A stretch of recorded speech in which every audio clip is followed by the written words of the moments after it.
Okay, if we are ready, please note we do have a mic, so raise your hand and we'll get it to you the first time. After that, if you just pass it amongst yourselves, that'll be great. We'll start with the opening comments from our coach, and then we'll take questions for the players before we go back to the coach. Earning the right to play in this great tournament never gets old, and it's something that we could never ever take for granted. It's hard to do, and every single new team every year has to re-earn their way in, no matter what's happened in years before.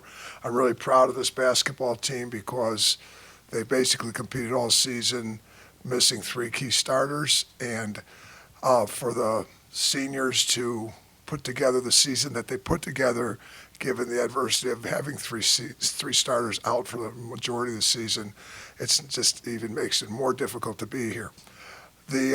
Those seniors, three of them are sitting next to me: Jackie Grant, Brooke Schulte, and just January. Mary Bennett Swanson's not here, but this is really a year for those seniors, and I'm really proud of them and happy that they've put themselves in position to be in this great tournament now.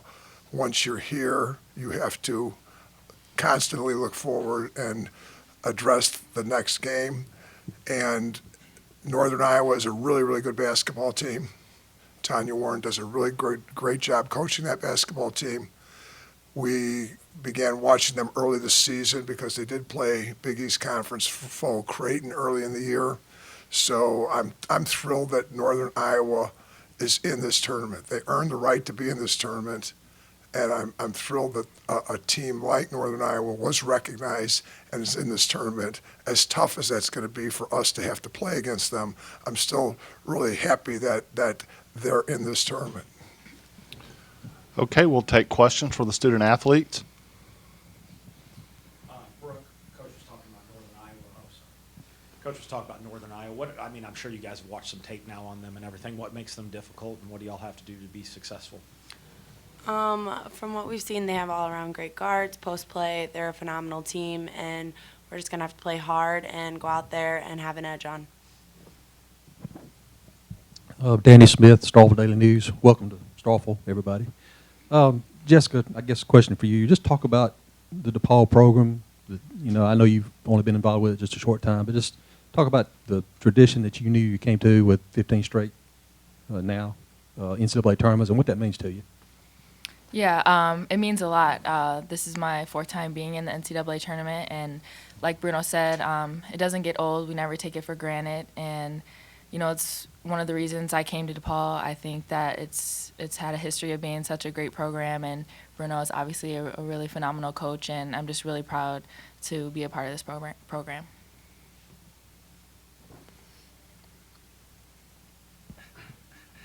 Brooke, when Jess went out with her broken finger, the scoring didn't really go down despite her production throughout the year for both Brooke and Jackie. How did y'all manage that time without her? I think Coach instills a really good quote that we will make adversity our best friend, and I think we did that as a team. I think not one person chose to put the team on their back. I feel like we have great team chemistry, and we all came together and just kept pushing through. Same question. Yeah, I think Coach, like Brooke said, Coach does a really great job of no excuses team, and even though we did really miss Jess, the expectations of the season were still there. And, I think our team did a really great job. Our team chemistry is probably one of the best I've ever been a part of. So that definitely helps, and just we all work hard, and we all wanted the same things. Jessica, how did you see Brooke develop in your absence, and then what's it been like sharing the backcourt with her since your return? Yeah, if you've watched any of the games during the conference, she's been playing phenomenal. This is one of the best scoring years that she's had. But, she's played like this her entire career. Obviously, she hasn't scored the same, but she always does a little thing. She's so competitive, and it's just really fun to watch her when I was out, step up as a leader and just be the senior captain that she is. And I'm really excited to be back and playing with her. Jackie, could you talk a little bit about your team's mindset on defense, what your program tries to accomplish, and what your attitude is like on that end of the court? Something that Coach really instills is defense and rebounding. Though we are a really quick shooting team, and a lot of people see us as just an offensive-minded team, he really does make sure that we do play defense and we rebound, we do the little things. So That's definitely become the identity of this team. And whether you guys see it or not, I mean, Coach says every day, when we win, we defend and we rebound really well. And I think that's the key to every possession and every game here. So. Jessica, is there anything you took away from that Sweet 16 run a year ago that you feel can help this team out during this tournament run? Yeah, I think just being in the NCAA and having that experience is always helpful for any team. And, it's really fun to make it far into the tournament, and we want to do the same thing this year. For any of the players, you guys have talked about making adversity, turning it into a positive. How did you do that, though? You've talked about the chemistry, but chemistry doesn't score points. Chemistry doesn't set screens or anything like that. But so how did you make up the void left by the key injuries that you guys suffered? I think not feeling sorry for ourselves, not getting down, not just calling it quits. We went out there every day in practice and worked hard and understood that, yes, we miss Jess every day, and yes, we miss other important parts, but we definitely went out there and still, like Jackie said, had the same goals and the same motivation, and just worked harder and just brought that edge to the court every day. Brooke, how has this season been different for you in terms of what you've been asked to do on the floor? I wouldn't say it's been too different. I've always been a role player and understanding like what coach wants from me, and it's just been the team that's been phenomenal overall, and just I couldn't do it without them, and them getting me the ball, the guard play that helps, Jackie's rebounding. It's just the little parts that all come together.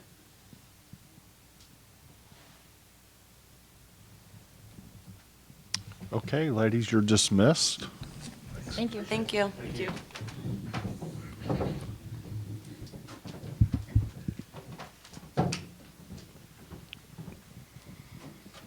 Okay, questions for Coach Bruno?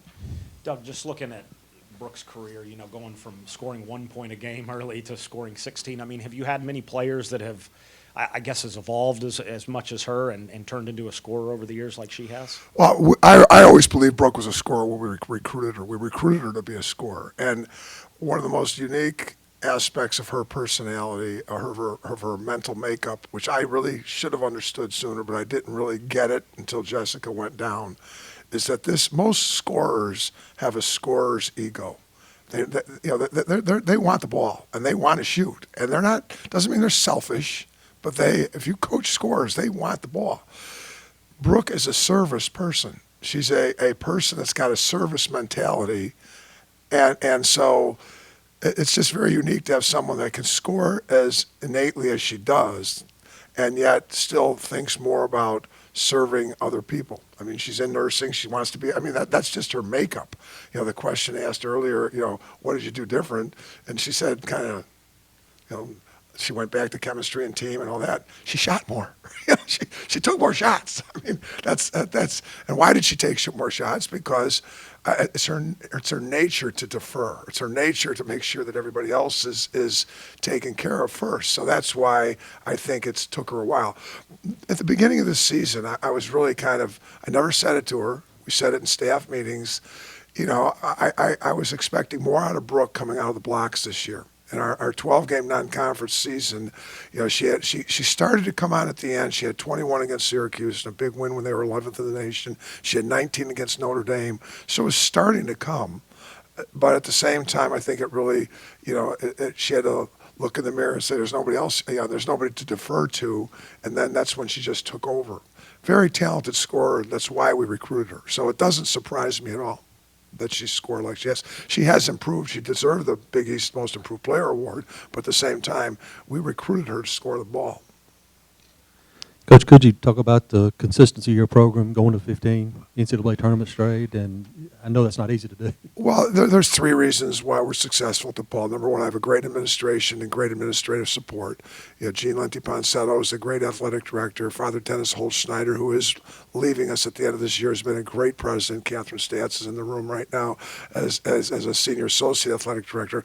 We have great administrative support. Secondly, I've got great assistant coaches. I've had great assistant coaches, and I really work hard to make sure that we have great assistant coaches. But it's always the players, and we try to recruit players that look. We try to get the absolute best players in the country. Everybody that's playing for UConn has said no to us, all right? We try to get those players, all right? So it's not like we don't try to get the best players in America. But if those players, if we're not going to get the same players that end up at UConn, and so we have to find players that are great people. I mean, we have 4 pillars that we're looking for in the character of our players. We want unselfish players that are great teammates. Number 2, also ultra competitive, that still believe that working hard is a blessing to be able to do, not something that you have to do. So we recruit those kinds of people. And so I just think it's always the players. And it's always one in a row. Every game, this is a one-in-a-row tournament. The media and the fans love it for all the hoopla that surrounds it. Who's bracketed where, who got in, who didn't get in, and then the 63 games of 2-hour drama. That's all lovable. You all love that. That's what makes it a great sporting event in America. Yet at the same time, it's about these players, from the coach and the players inside out. It's a one-in-a-row tournament. That's boring for you guys to hear, but that's what we do. And getting in every year is every year has a life of its own. Every game has a life of its own. So I don't look at it like we've gone to 15 straight. I look at it like we've gone to one tournament 15 straight times, and one tournament 22 times over the time I've been blessed to coach at DePaul. So that's how we approach it. And we really make sure the players know, just because you went last year, there's no guarantee you're going to go next year. It's an expectation, but it doesn't mean it's going to happen. You got to make it happen. What's Ashton Millender's status? Is she going to play? No, you're not going to see Ashton. I mean, I could play games with that, but she's not recovered enough to be playing basketball right now. I mean, she's playing well enough to get some time in practice, but not enough to. She's not healthy enough to play games yet. And they've got a good rebounder, the freshman. Is that a big matchup for Jackie? Megan Mons is a special. I mean, this Northern Iowa team has really good players. I mean, Madison Weekly is really, really strong at the lead guard position. Ellie Herzberg is a really, really great, gifted and talented scorer. And Maggie Moss is, I mean, I watched her on tape and I just said, I wish we had her for 3 more years. I mean, that's a really, really strong, great inside presence. And Hannah Schoenhart is, she's a 5th year that's also averaging, I mean, between those 2 players, they're averaging 14 and 14. I mean, or 12 and 14 or something. I mean, so, and Coach Warren plays a lot of players. I mean, they go 10 deep. So this is a really, really good Northern Iowa team. And as I said before, I'm really thrilled that a team this good was rewarded, because they really deserve to be in this tournament. This team has been really good all year at forcing turnovers and in the turnover margin. You even forced more turnovers against some teams that don't generally do that. What's your strategy for going against a team like Northern Iowa that generally doesn't turn the ball over? Well, we don't obsess about that. For instance, we have the number 1 turnover program in the country every year, Villanova. Villanova turns it over 8-9 times a game, so we have to play Villanova 2 or 3 times a year. So we're pretty well schooled at teams that know how to playing against teams that really know how to take care of the ball. So we don't expect that we're going to just magically turn Northern Iowa over more. The secret, they turn their opponent over 19 times a game, or 19. So that's the aspect that we're more concerned with, is us taking care of our ball rather than how many times we're going to turn them over.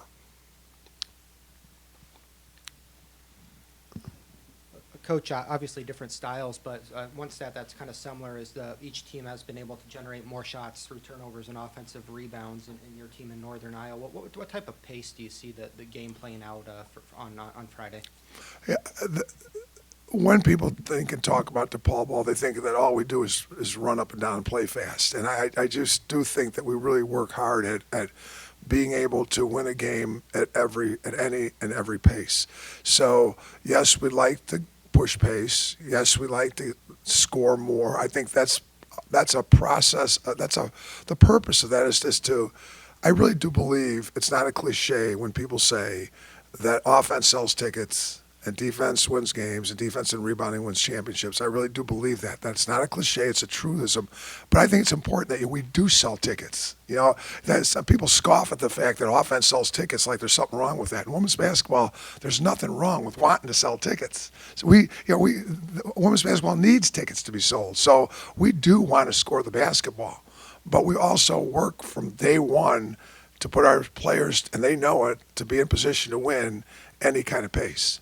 And I can't thank Harry Peretta and Villanova enough. I mean, the teams in our league, St. John's, these are teams, we're if you look at our scores through the year, yeah, we've won a lot of games in the 90s, but we've won some really important games. Jim Flannery right there at Creighton.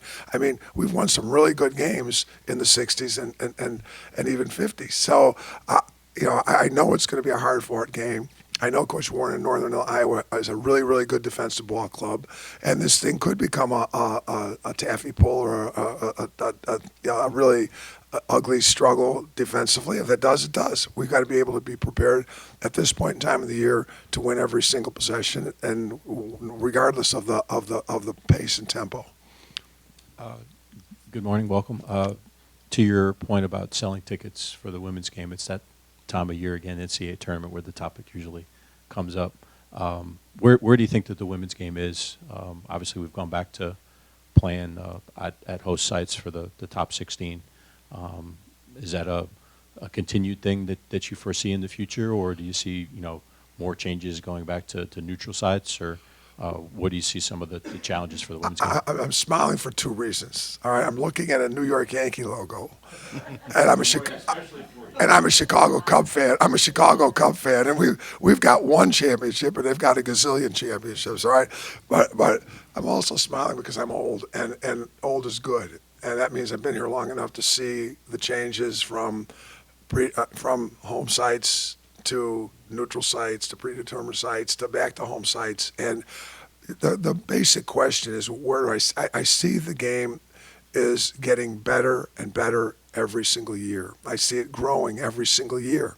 It doesn't grow, it just doesn't explode grow, but it is growing every single year. I think, and I was a coach that had to be for bringing the tournament back to home sites because of ticket sales. We have to put people in the stands, and if this is going to put people in the stands for the first and second rounds, then we have to go back to it. We've gone back to it, and that's what we're doing right now. And I think, I think that's helping us grow. There are more people showing up at the games, and so changing the dates. I mean, we have a great partner in ESPN. All right. ESPN's a great partner, and it's great to be on television. But at the same time, to be playing the games on the weekends instead of the Mondays and Tuesdays, even though there's Mondays and Tuesdays give us more TV windows, it's not easy for people to get the games on Mondays and Tuesdays that work for a living. So, these are all the give and takes that are going on. But I do see the game growing. I do see the game getting better. There's more places in the country where fans are starting to show up more and more. And I just saw. I feel like I'm not. But go ahead. I know we're getting cut here, so they want to get me out of here. So no. Okay, go ahead. Okay. Well, to continue your point, I'm not familiar with the last time that you or the program has been in the state of Mississippi. So first, when's the last time, if you can recall, and then how excited are you to be in a place where there is that growth that you referenced with, an average of 67 plus, there's 7th in the country in attendance? No, I'm thrilled to be here. And we've played, when it comes to scheduling, we've played the best in the country my entire non-conference schedules. It just hasn't worked out that we're going to, we've played the South. When I first got back to DePaul in the late 80s, early 90s, nobody in the Big Ten would play us. So we played, if you look at you go look back at our history, we've been at Auburn, Alabama, playing at Auburn, we played at LSU, we played down here in the South, we played in Athens, Georgia, we played in the Southeastern Conference a ton. All right, it just didn't happen to be Mississippi State. And now, we're here in Mississippi State, and it's just a part of a great league. We played Tennessee for many, many years, so it's just part of a great league. I mean, Mississippi State's part of a great league. Vic Schaefer's done a great job coming over here to Starkville and really taking the program and really taking it to some great places. And so it's a great program here, and we're thrilled to be back here. But that's exactly what I'm talking about. There's you start looking at little nooks and crannies across the country, places that weren't having a lot of crowd before. I mean, Oregon State's another one. It's happening. It's just not happening overnight. And something that I always want to address, and women's sports are covered at 2 to 4% of sports coverage in America is of women. Okay, so I'm not. That's a fact. It's not something I'm making up. So everybody talks about, isn't it great that UConn is getting the coverage they're getting?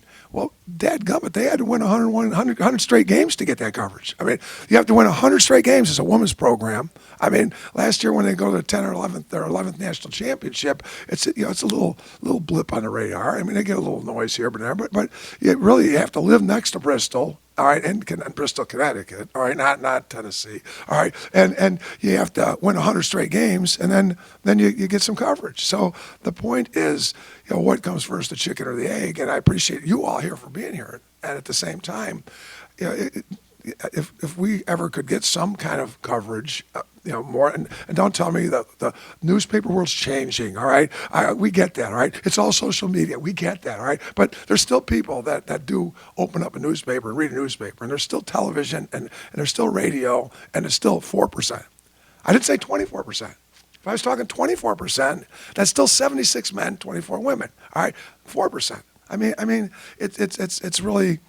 That's really different, and gender in America is something that's not understood. As women are discriminated in this country, and it's a fact. And I'll whatever. I'm off on a tangent, but you're asking me about fans, and it's growing. It's growing. It's growing. We need the media to help us grow it. That's my point. You mentioned Madison Weekly earlier, a senior guard that's been producing at a high level for many years now. See, as soon as I talk like that, they leave. They just believe that all you want. Is she the kind of player that's particularly dangerous in this tournament? Yeah, Madison Weekly she's just a great lead guard, but she's not just a lead guard. She's a guard.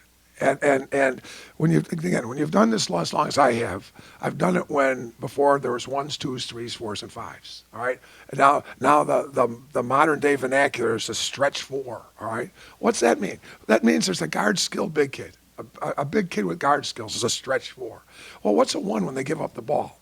It's a kid that scores, it's moving without the ball. I mean, so the game of basketball, the beauty of it is everybody needs to be a 1. Everybody needs to be a 2. Everybody needs to be a 3, all right? So I think that's the strength of Madison Weekly. She's just a good old-fashioned guard that can score the ball, and she can assist. She can assist. And, and again, Ellie Herzberg's, they're more than just Ellie, or more than just Madison Weekly. I mean, there's more. That freshman post player, Megan Moss, is really, really tough. To follow up on your point about the media helping the sport grow, several years ago there was talk about the white paper and changes that could be made to the sport to possibly help facilitate that growth. Are there things that you think the sport can continue to do to make itself more appealing to maybe a wider fan base? Well, I think we are. I mean, I think scoring the ball is important. Back to the original statement. Yeah, you got to defend and rebound to win games, but you still got to score the ball. So I think coaches need to look to score the ball. I don't think it's not like it's a scarlet letter that you want to score points. I mean that you're doing something coaching evil because you want to score points. So I think scoring the ball is important to get people to watch the game of basketball, all basketball, and at the same time. I don't want to get off on another tangent about the white paper, but the white paper did restate things that were been being stated for many, many years. And I think there's a lot of things going on that are helping. I mean, just tournament format. I mean, there's just at the grassroots level, back, just again, what Vic is doing here, what Dawn's doing in Columbia, just at the grassroots level, if every single program will just understand that it's everybody's job to sell tickets, and that's every player. Just don't point to the marketing director and say it's your job, marketing director. If everybody, every single player, starts with the coaches, every single coach gets their players to take ownership. It's what we do at DePaul every single day. We have a great marketing department, but it doesn't start and stop with the marketing department. Everybody's got to work to sell this great sport. And, I think that's where, that's what has to be done. The demographic has been proven long before the white paper. I mean, it's seniors and parents with children is our greatest demographic. And now as you move forward, we have to get other demographics to come watch our sport, and that's where the media helps. You're talking the 18 to the 18 to 34-year-old male what do I call them, the male guys that listen to sports jock radio all day long. It's getting those guys, selling those guys one fan at a time. You get them out to a game and they come back, and then sometimes they bring friends. But it's a growth process, and it's hard work. I mean, but the media. I mean, I love the Chicago Sky in Chicago. All right, Chicago Sky a couple years ago had a really featured player in Elena Deladon. They went to the finals of the WNBA, and our White Sox and Chicago Cubs were absolutely stinking it up. And really, I mean, I remember I did this. I wrote a letter to every publisher in Chicago's media. I mean, written media. I went and met with the publishers of Chicago just to get the Chicago Sky a couple paragraphs. Come on. I mean, you're going to tell me that, and this is when the Cubs were in their tank place to build what they're doing now. All right, that's when they were losing 100 games a year, not winning 100 games a year, and it's freaking August, and the dog days, sure, and still we can't get a paragraph. We can't get a freaking paragraph. I mean, that's so. That's we need help. And believe me, I could get in on a historical tangent and go back to, NCAA men's basketball back in the 30s and 40s when it just started. And again, I'm glad I'm old. I watched the Chicago Bulls long before Michael got there. When they stunk, when you could go to the Chicago Stadium and sit in an entire section. All right, you could have your whole section to yourself. Bad players. Guess what? They had 4 beat writers. Chicago Tribune beat writers, Chicago Sun-Times beat writers. Okay, that's coverage, and they stunk. Nobody said they stink. We're not going to cover them. Nobody said no. That didn't happen. So again, there's an issue here that I really think is important. Okay, thank you. Good luck, Coach. Now we're cut. Thanks, Gary.